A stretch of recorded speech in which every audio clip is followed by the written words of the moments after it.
One sentence lands like a spark. 10 seconds later, your entire day is on fire. Someone insults you. They win. Not because they're smarter, not because they're stronger, but because they got exactly what they wanted. And you probably never realized you gave it to them. There is one mistake almost everyone makes. The moment you react, you hand over control. It sounds obvious until you notice how many times you do it every single day. The real enemy here was never the person who said it. It's the reaction you didn't choose. 2,500 years ago, a general figured out why that reaction is the real weapon. His name was Sun Tzu. And by the end of this, you'll never read a provocation the same way again. You're reading a message. One sentence. That's all it takes. Suddenly, your heartbeat changes. You type 3 paragraphs. Delete them. Rewrite them. Read them again. For the next hour, that person is controlling your attention without saying another word. Or maybe it's not a message. Maybe it's a room. Someone raises their voice. Just enough. Just loud enough that everyone turns to look at you instead of them. Your face gets hot before you've even decided how to respond. That's the pattern. A comment, a tone, a raised voice, and you hand over the next hour, the next argument, sometimes the next relationship, to whoever pushed the button. Here's what nobody tells you. The second you react, you've already lost the exchange. Not because reacting is weak, because reacting means someone else just decided how your next 10 minutes or your next 10 years are going to go. They set the trigger, you pulled it for them. Your brain evolved to react before it thinks. Thousands of years ago, hesitation could get you killed. Today, that same instinct can be used against you. This isn't a personality flaw. It's biology working exactly the way it was designed to, just in the wrong century. Sun Tzu was a military strategist in ancient China, and the book he's known for, The Art of War, wasn't written for people who wanted to fight more. It was written for people who wanted to win without needing to. That distinction matters.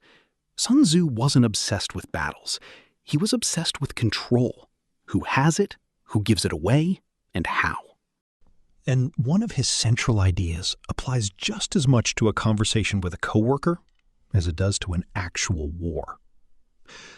But staying calm isn't actually the hardest part. The hardest part is recognizing a trap before you've already walked into it.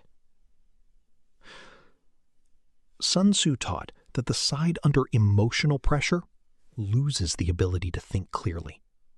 Anger, panic, and the need to defend yourself all narrow your vision down to one thing: making the discomfort stop right now. Calm isn't valuable because it feels better. Calm is valuable because it lets you collect information that emotional people literally stop seeing. There's a name for this: emotional blindness. The moment emotion narrows your vision, strategy disappears.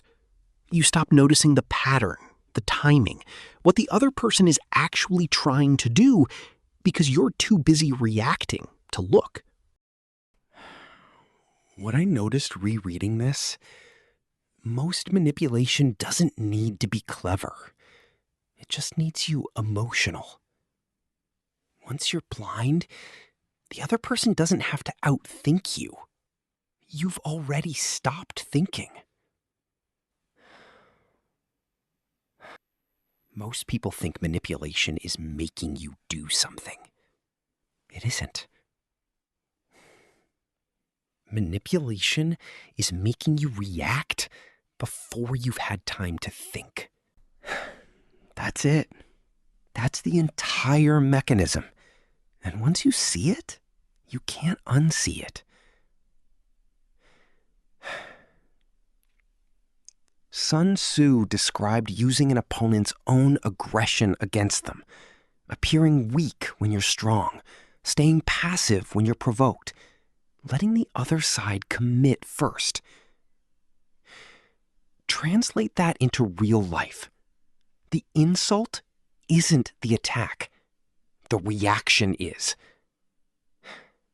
The insult is only the bait.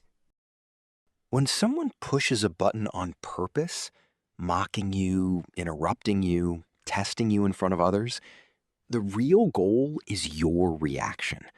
Because once you react, you've shown your hand. What upsets you, what you'll defend, what you're insecure about. Silence or a delayed response isn't weakness. It's refusing to hand over that information. And that's the easy part. The hard part is what happens when the bait doesn't come from a stranger. It comes from someone you see every day. One of Sun Tzu's core ideas is that you don't meet force with force.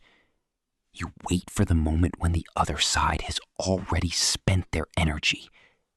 And that's when you move. Most people do the opposite. The moment they feel challenged, they respond at full intensity, immediately. That's not strength. That's giving your opponent exactly the timing they wanted. Waiting isn't passive. Waiting is a decision.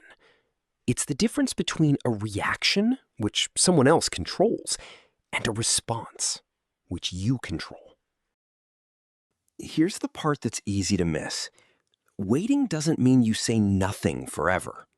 It means the words you eventually say come from you, not from the spike of adrenaline the other person planted on purpose. That's the whole difference between someone who gets played every time and someone who almost never does. This isn't about war. Here's where you'll actually use this, and it might be all in the same day. Morning. Your boss makes a comment about your work in the meeting, just sharp enough to sting, waiting to see if you'll get defensive. Afternoon, your partner brings up an old argument at the worst possible moment, not because they forgot the timing, but because bad timing gets a reaction, not a conversation. Night, a friend tests a boundary just to see what you'll let slide when you're tired and off guard. 3 different people, same trap 3 times in one day. And every time, the outcome was decided the moment you either reacted or didn't.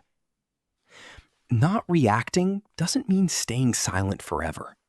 It means choosing when and how you respond, instead of letting someone else choose it for you. This is why Sun Tzu valued restraint more than aggression. The next time someone insults you, nothing has actually happened yet. Not until you decide what to do next. That's the moment that matters. Control is rarely taken. It's usually surrendered. The moment you react, you hand over control.